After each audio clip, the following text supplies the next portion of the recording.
Ambil zikir la ilaha illallah. Nabi mengatakan afdalul zikri la ilaha illallah. Zikir yang paling afdal adalah la ilaha illallah. Itu terjemahannya.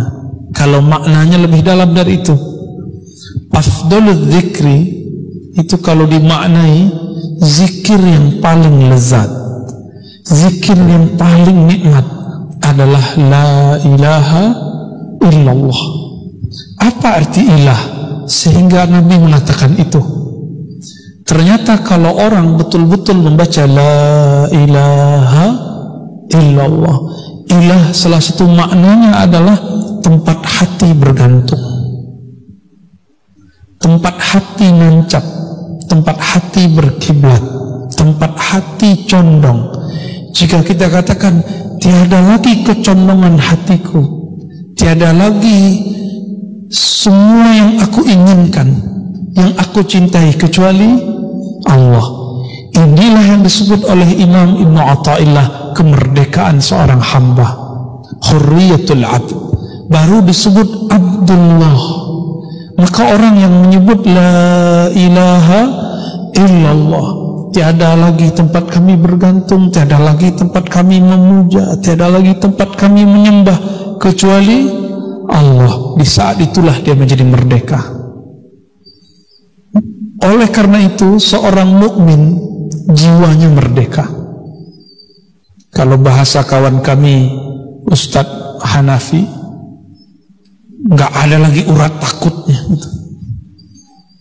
nggak ada lagi rasa takutnya kecuali kepada Allah.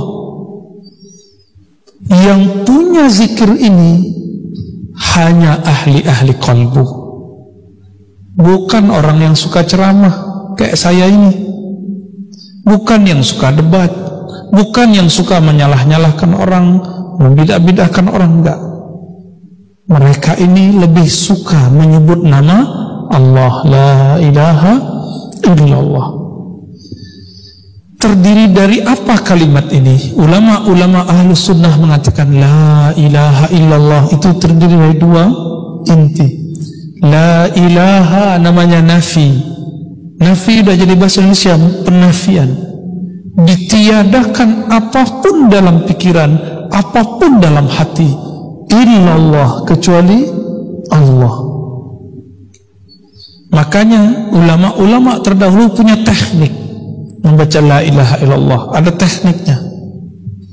Kenapa Bapak Ibu baca la ilaha tidak ada merindingnya, tidak ada getarannya? Karena tidak punya teknik. Buat rendang, kalau tidak diaduk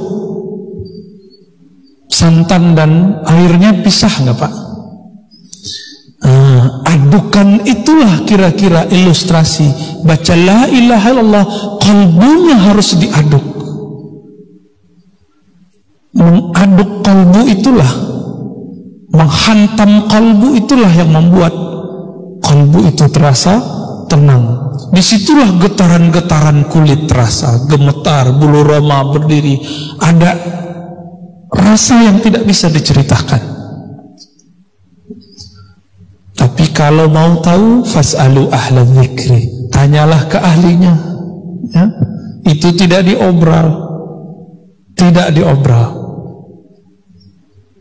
Kalau zikir-zikir biasa itu bisa dijelaskan kapanpun, tapi kalau tekniknya tidak. Nah itu nafi. Illallah itu isbat. Apa arti isbat? Isbat berarti penetapan. Tiada yang disembah kecuali Allah, tiada yang dituju kecuali Allah, tiada yang diharap kecuali Allah. Orang kalau begini, PNS kalau begini, karyawan kalau begini, nggak perlu fingerprint, kerjanya pasti selesai. Kenapa sekarang harus pakai fingerprint, pakai daftar hadir? Karena orang-orang tidak serius bekerja. Dia hanya takut ke atasannya, jadi nggak takut kepada Allah. Takut dengan report laporan-laporan manusia, tapi tidak takut dengan laporan-laporan malaikat-malaikat Allah. Bapak ibu saudara, ikhwan akhwat fillah, maka Nabi SAW ketika ditanya, bagaimana cara kami memperbaharui iman kami yang usang wahai Rasulullah, apa kata beliau? Hadis masyhur, aksiru min qawli la ilaha illallah, banyak-banyak baca la ilaha illallah. Maka hari ini kita bisa saksikan, siapapun yang lisannya dan kalbunya banyak menyebut nama la ilaha illallah, dipastikan merekalah orang paling bahagia, merekalah iman yang paling segar. Jadi yang iman yang paling segar bukan yang bergelar doktor atau LCMA, yang bergelar buya, syekh, ustadz, tidak. Yang punya kebahagiaan sangat tinggi jika dia zikir dengan zikir yang tinggi, yaitu la ilaha illallah. Tapi banyak orang bertanya lagi, Ustadz, saya sudah pakai tekniknya, sudah belajar ke gurunya, kenapa saya tidak merasakannya? Jawabannya lebih mudah lagi, mungkin dosisnya kurang atau kelebihan. Karena zikir itu syifaun, obat. Allah menyebut Quran zikir. Inti dari Quran itu ya zikir. Zikir artinya ingat Allah. Mengingat Allah itu bagi kalbu yang sakit jadi obat, bagi kalbu yang sehat taraqqiyat, menaikkan kalbu ke alam malakut, alam jabarut. Oleh karena itu Rasulullah SAW pertama dapat wahyu itu zikir. Iqra bismi rabbik, bacalah dengan nama Rabbmu. Siapa nama Rabbmu? Allah. Maka dosis pertamanya nyebut nama Allah. Turun lagi surat Al-Muddathir, Al-Muzammil. Di Al-Muzammil dikatakan wazkurisma rabbik, sebut nama Rabbmu. Siapa nama Rabb penciptamu? Allah. Maka zikirnya Rasulullah di kalbunya selama bertahun-tahun adalah nyebut nama Allah, Allah, Allah. Tapi oleh kawan dibid'ahkan. Itu namanya zikir kalbu. Kita menyebutnya zikir khafi, zikir halus. Jadi Nabi SAW sebelum zikir lisan, kalbunya dulu zikir. Oleh karena itu Imam Bahauddin Shah Naqsyaband mengatakan apa? Awal dari teknik zikir kita itu akhir dari semua teknik-teknik yang ada. Biasanya teknik-teknik zikir yang ada dimulai dari lisan dulu, baru kalau sudah banyak pindah ke kalbu. Kalau Imam Bahauddin tidak, dimulai dari kalbu dulu baru ke lisan. Dan ini sesuai dengan hadis Nabi. Riwayat Imam Bukhari disebutkan bahwa Itban bin Malik menyampaikan hadis kepada Mahmud bin Rabi' dibantah oleh Abu Ayyub Al-Ansari. Apa yang disampaikan mereka? Allah mengharamkan kepada neraka, innallaha harrama 'alan nar, mengharamkan terhadap neraka man qala la ilaha illallah min qalbihi aw nafsihi. Ini syaratnya. Siapa yang membaca la ilaha illallah dari kalbunya, dari nafsnya, dari jiwanya. Ini hadis Sahih Bukhari di Kitabul Ilm. Kitabul Ilm, bab ilmu. Jadi Nabi memberikan syarat, tapi Abu Ayyub mengatakan, masa hadisnya gampang sekali untuk tidak dimakan oleh neraka, hai Mahmud. Apa kata Mahmud? Kalau gitu aku tanya lagi ke guruku nanti di Madinah, Itban, benarkah Rasulullah bersabda begitu? Dikejar setelah perang di Romawi, beliau pulang ke Madinah dan beliau bertanya kepada Itban, dan Itban mengatakan, betul, aku mendengar Nabi bersabda, Allah akan haramkan neraka untuk merusak, menyakiti, menyiksa orang yang mengatakan la ilaha illallah min qalbihi, dimulai dari kalbunya. Ini yang kita sebut isbat. Maka zikir la ilaha illallah disebut dengan zikir nafi isbat. Zikir meniadakan selain Allah, mengisbatkan Allah. Dan tapi walaupun disebut nafi isbat, isbatnya lebih dulu. Tetapkan dulu namanya di qalbu, baru baca la ilaha illallah. Inilah rahasia surat Ali Imran ayat kedua. Allahu la ilaha illa huwal hayyul qayyum. Allah dulu, Allah. Atau surah Al-Baqarah 255 ayat kursi. Allahu la ilaha illa huwal hayyul qayyum. Allah, Allah itu dulu, dimantapkan dulu. Ini yang disebut kurikulum berzikir.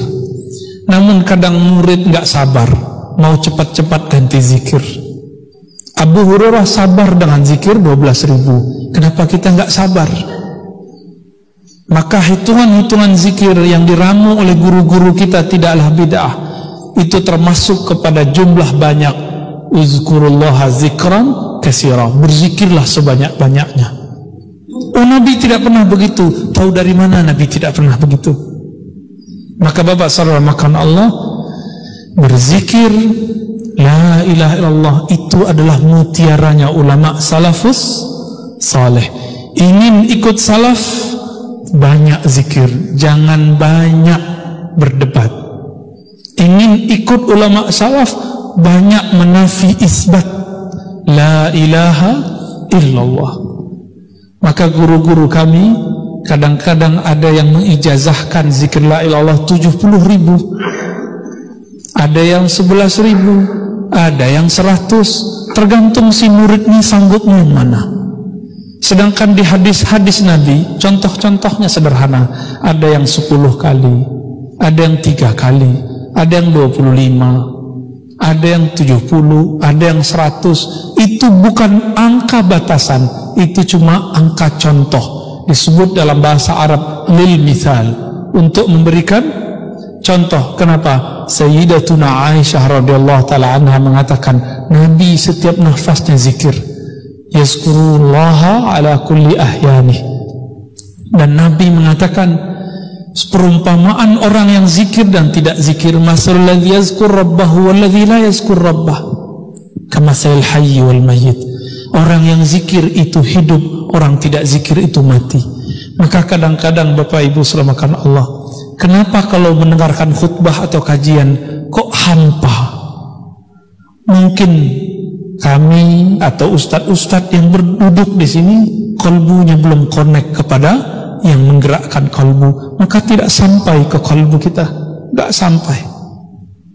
Tapi kalau dimulai dari kalbu, itu sebabnya jika dimulai dari kalbu, orang akan menikmati saat dia baca innal hamdalillah nahmaduhu nasta'inu. Bukan sombong. Hari ini orang membaca innal hamdalillah karena ingin disebut bermanhaj A, B, C, D. Orang kalau baca Allahumma sholli ala Muhammad, dihilangkan sayyidinanya biar disebut anti sufi.